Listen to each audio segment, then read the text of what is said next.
வாங்க மதுரை ஸ்பெஷல் மொச்சப்பயிறு பச்சை மொச்சையும் கத்திரிக்காயும் போட்டு பொரிச்ச குழம்பு பார்க்கலாம். காய்கறி எல்லாம் கட் பண்ணி வச்சுக்கலாம். தக்காளி, வெங்காயம், கத்திரிக்காய், தேங்காய், சோம்பு போட்டு கொஞ்சம் அரைச்சி எடுத்து வச்சுப்போம். எண்ணெயில் சோம்பு, பட்டை, லவங்கம், ஏலக்காயெல்லாம் போட்டு தாளிச்சிட்டு வெங்காயம் ஆட் பண்ணிக்கலாம். வெங்காயம் நல்லா வதங்கட்டும். இஞ்சி பூண்டு பேஸ்ட் ஆட் பண்ணிக்கலாம். பச்சை மிளகாய் ஆட் பண்ணிக்கலாம். இதை வதங்கிட்டு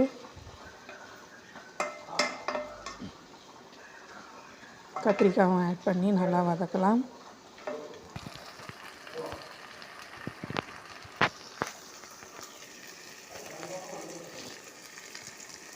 தக்காளி ஆட் பண்ணிக்கலாம்.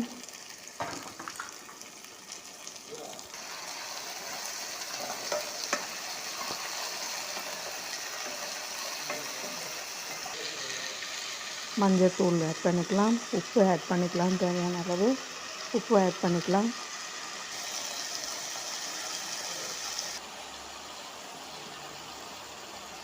குழம்பு மிளகாத்தூள் 4 டீஸ்பூன் போட்டுக்கலாம். ஒரு 1/2 டீஸ்பூன்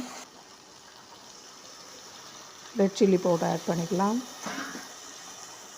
கொஞ்சம் இதுக்கு தேவையான அளவு அதுக்கிட்ட தண்ணி ஊற்றி ஒரு கொதி வரட்டும், மூடி வைப்போம்.